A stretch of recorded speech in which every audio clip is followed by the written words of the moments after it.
BJP BJP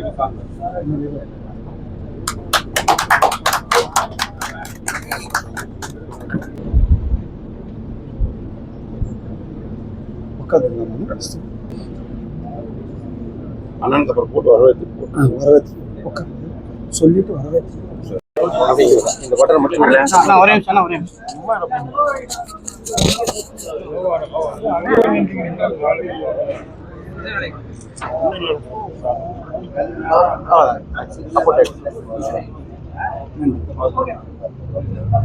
வணக்கம்.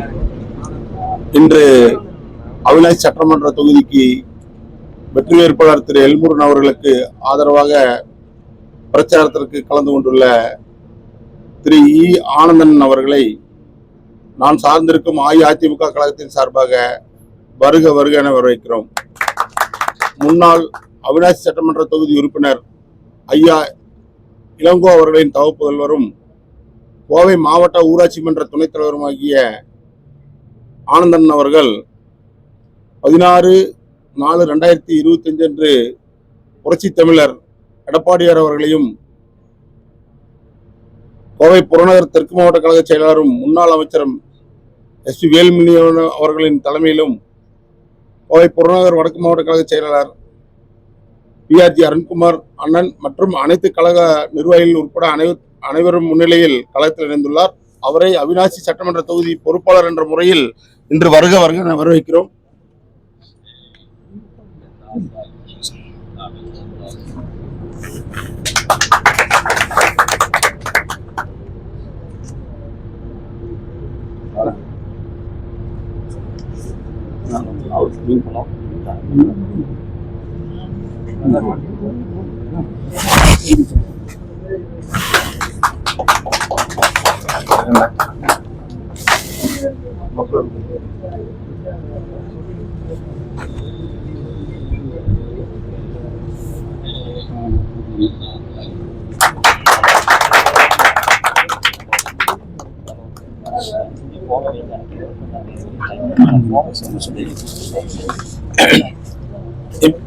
இப்போது உங்களிடத்தில் இ ஆனந்தன் அவர்கள் உங்களிடத்தில் உரையாற்றுவார்.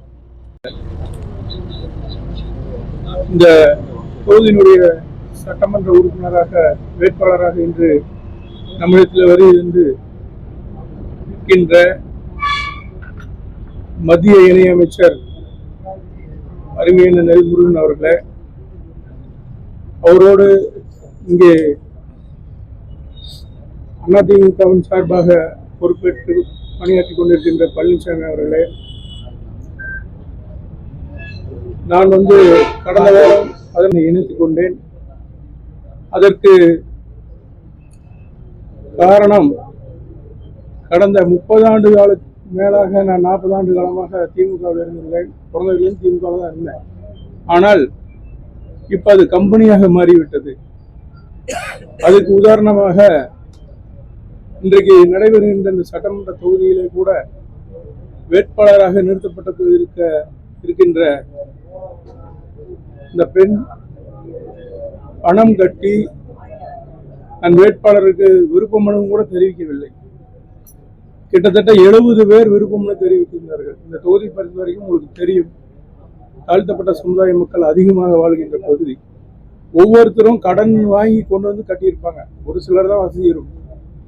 அப்படி கட்டுறதுக்கு ஒரு செலவு, திரும்பி ரிட்டர்ன் அடுத்தது இன்டர்வியூ நடத்துற அன்னைக்கு அதுக்கு ஒரு செலவுன்னு சொல்லி ஒவ்வொருத்தரும் 50,000 1 லட்சம் வரைக்கும் செலவு பண்ணியிருப்பாங்க. ஆனால் அந்த 70 பேர்த்துல ஒருத்தருக்கு யாராச்சும் சீட் கொடுத்துருந்தா கூட நிச்சயமாக அது இவங்க சொன்ன அந்த ஜனநாயகம் நடந்திருக்கும். ஆனால் அங்க ஜனநாயகம் இல்லை.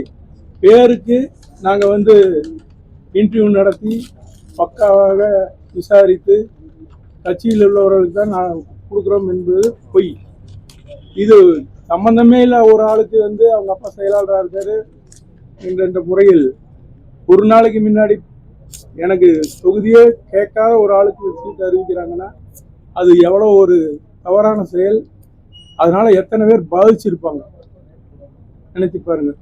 இப்படிதான் ஒவ்வொரு திட்டமும் சரி, இன்னைக்கு கரூர்ல இருந்து வந்து இருக்கின்ற செந்தில் பாலாஜி அவர்கள் என்ன முடிவு எடுக்கிறாரோ அதான் நடக்குதுன்ற விதத்துல இருக்கிறது.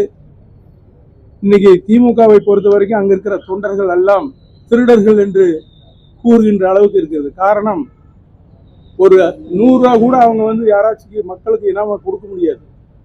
இன்னைக்கு அவங்க எல்லாமே கரூர்ல இருந்து ஆள் வந்து அவங்க தான் எல்லாம் கொடுக்கணும், அவங்க தான் எல்லாம் பார்க்கணும்னா இன்னைக்கு திமுகவில் இருக்கிறவங்களவே யாரும் நம்பல. எல்லாமே அப்ப அங்க இருக்கிற திமுக தொண்டனுக்கு உண்டான மரியாதை என்பது யாருக்குமே இல்லை.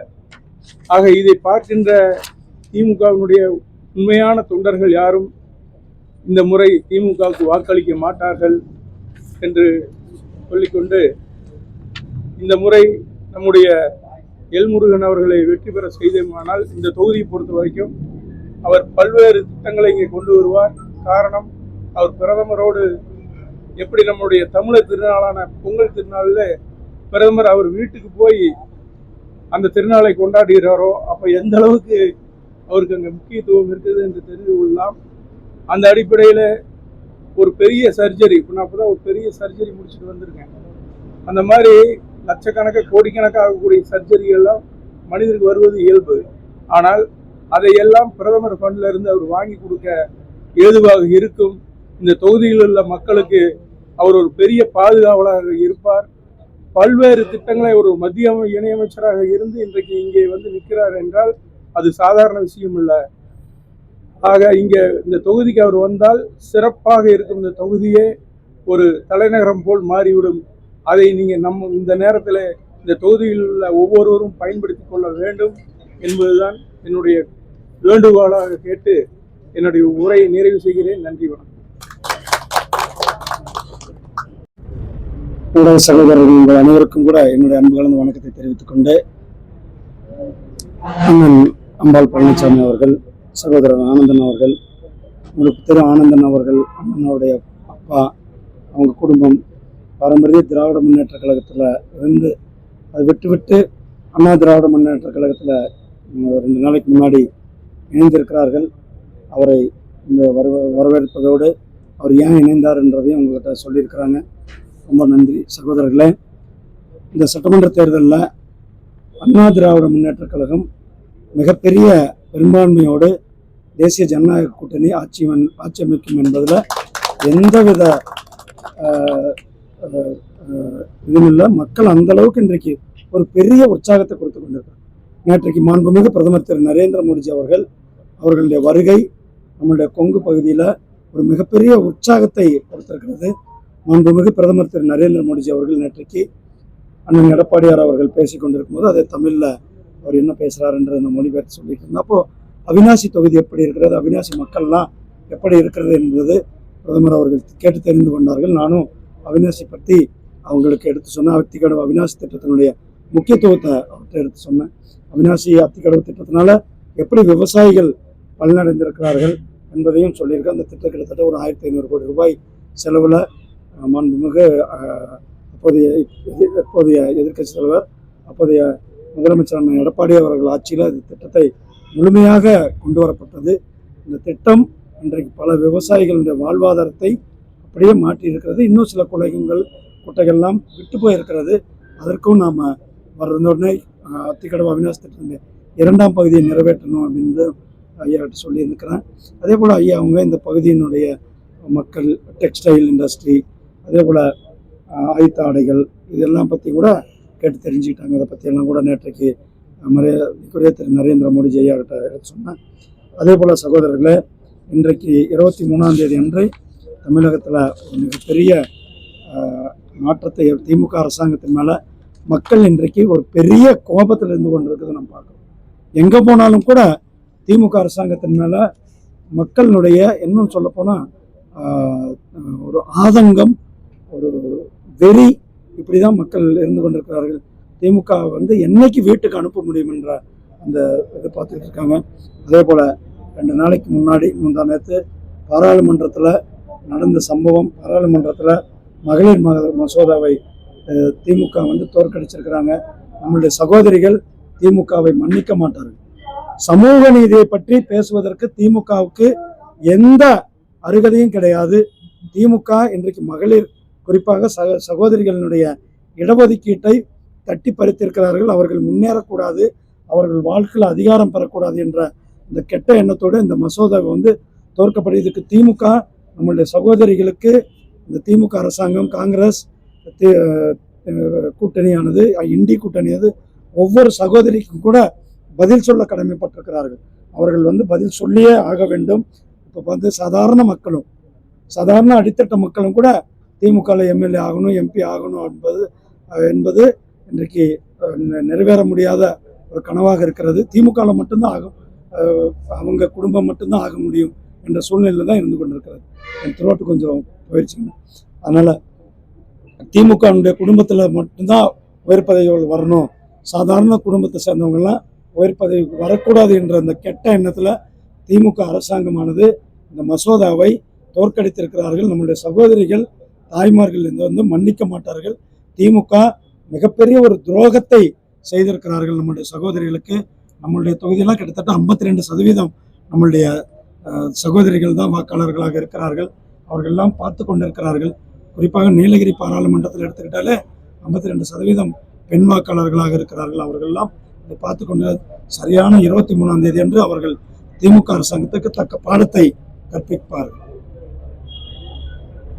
மத்திய அரசு தமிழகத்தை வஞ்சிக்குது நிதி தரதில்லைன்னு சொல்லிட்டே இருக்காங்க சார். நீங்க மத்திய அரசு மூலியமா எவ்வளவு கொடுத்துருக்கீங்க, அதை திமுக எப்படி மறைச்சு அவங்க கொடுத்ததா காட்டிக்கிட்டு இருக்காங்க?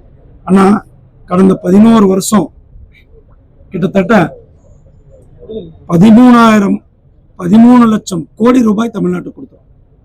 1 ரூபாய் 2 ரூபாய் இல்ல, 13 லட்சம் கோடி ரூபாய் தமிழகத்தினுடைய வளர்ச்சிக்காக, தமிழகத்தினுடைய உள்கட்டமைப்பை மேம்படுத்துவதற்காக கொடுக்கப்பட்டிருக்கிறது.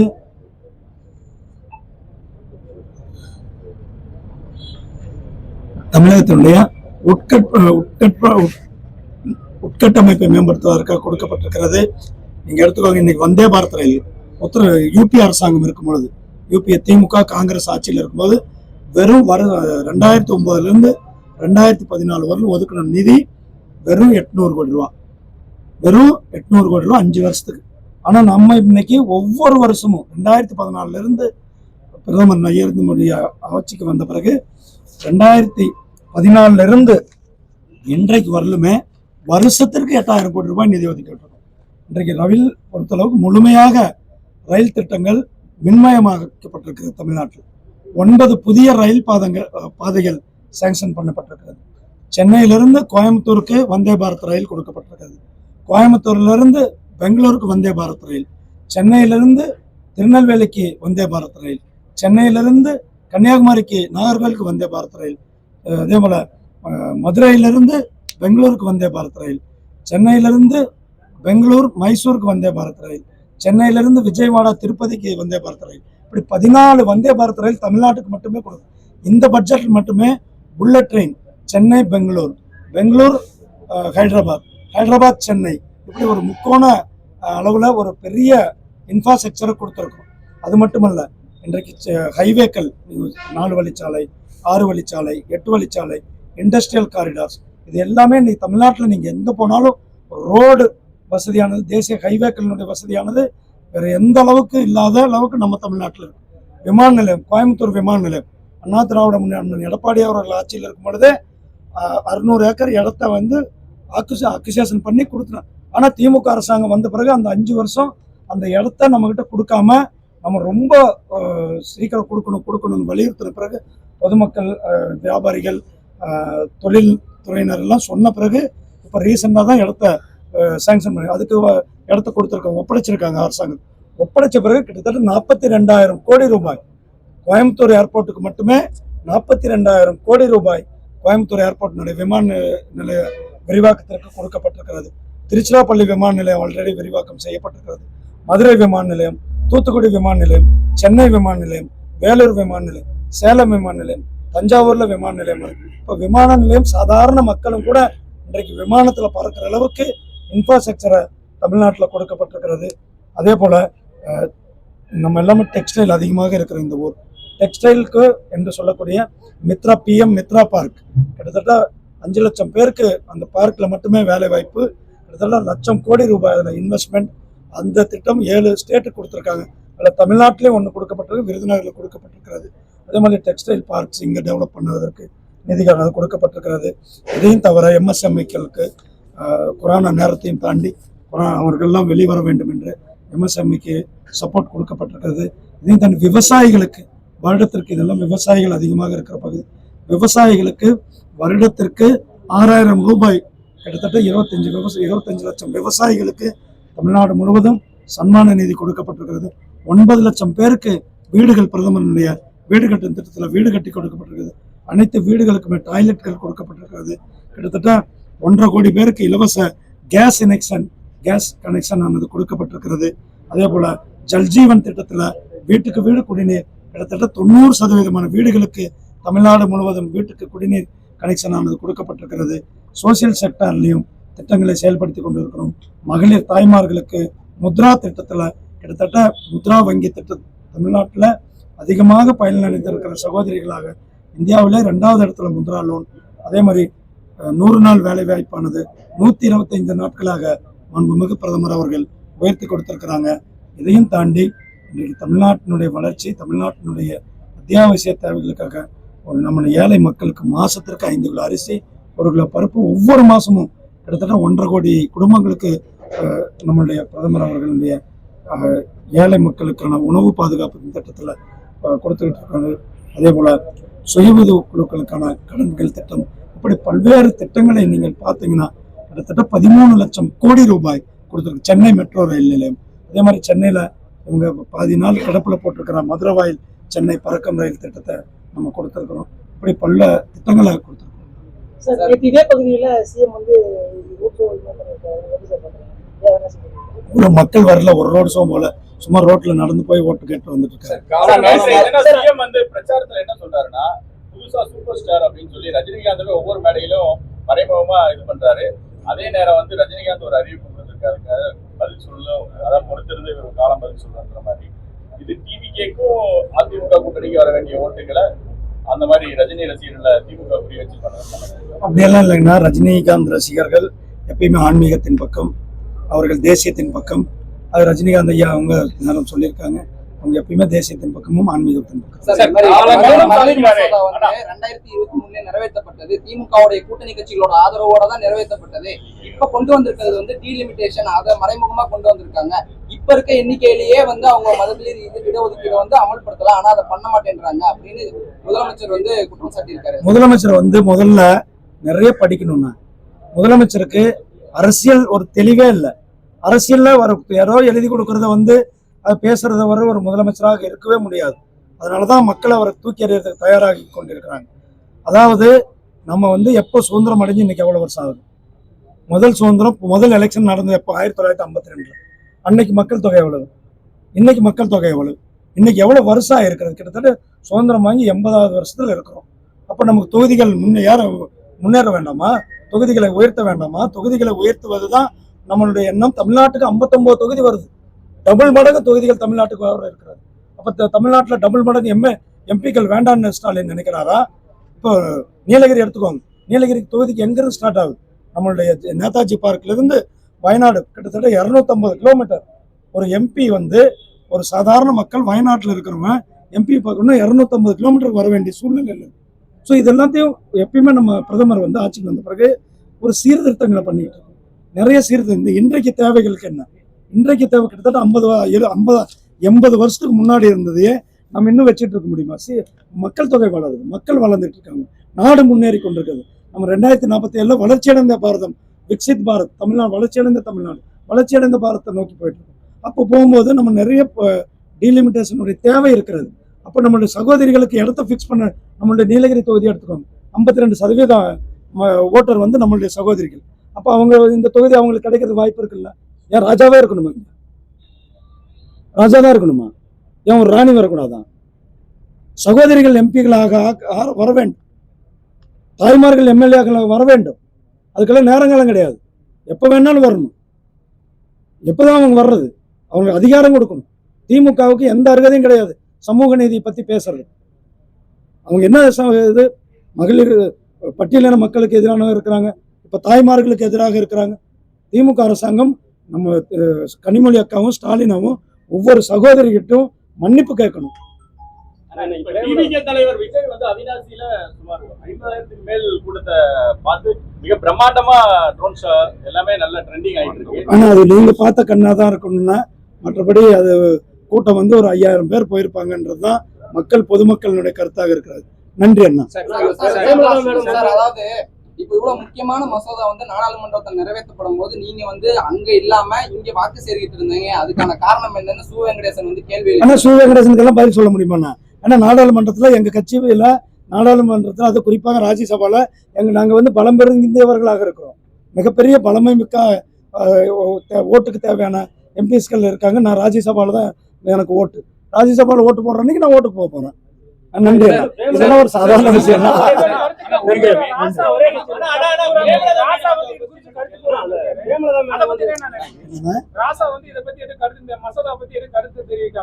கருத்து தெரிவிக்க அது பெண்களுக்கு எதிராக இருக்கிறாங்கன்னா, பெண்கள் வந்து வெளியில போனா அடிச்சிருவாங்கன்னு பயமா கூட இருக்கலாம். அதாவது சகோதரிகள் இன்றைக்கு மிகப்பெரிய ஒரு கொலவெறி தாக்குதல் இருந்தாங்க. ஒரே நிமிஷம் முடிச்சிடணும். கேள்வி கேட்கறீங்க, பதில் சொல்ல விடுங்கண்ணா. அப்புறமா உங்க கேள்வி கேளுங்கண்ணா. நானே தொண்டை போய் தண்ணி அண்ணா. பிரேமலதா அக்கா என்ன சொன்னாங்க?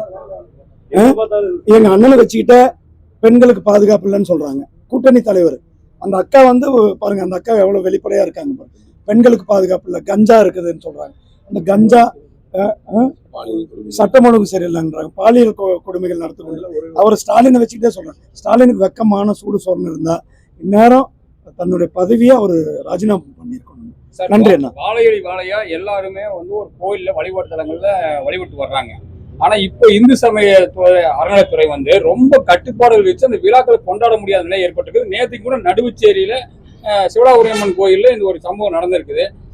நம்ம தொகுதிங்கனால கேட்கறேங்க. ஆனா திமுக குறிப்பாக சேகர் பாபு திமுகவில் இருக்கிற அத்தனை பேருமே சாமி கும்பிடுறதுக்கு எதிரானவர்கள். சாமி கும்பிடக்கூடாதுன்றாங்க, கோயிலை புனரமைக்க கூடாதுன்றாங்க, கோயிலில் கொள்ளை அடிக்கிறது, கோயில் சொத்தை அபகரிப்பது, இதெல்லாம் திமுக காரனுக்கு நீங்க சொன்ன மாதிரி வாழையடி வாழையா கைவந்த கலையாக இருக்கிறது. கோயில்களை பாதுகாக்க வேண்டும். நம்மளுடைய ஆன்மீகத்தை பாதுகாப்பது நாங்க தான் பாதுகாப்போம். நிச்சயமாக அந்த பகுதியில் அந்த கோயிலில் எந்த கோயிலாக இருந்தாலும் சரி மக்கள் சுமூகமா வழிபடுவதற்கான வசதியை நான் ஏற்படுத்துறேன்.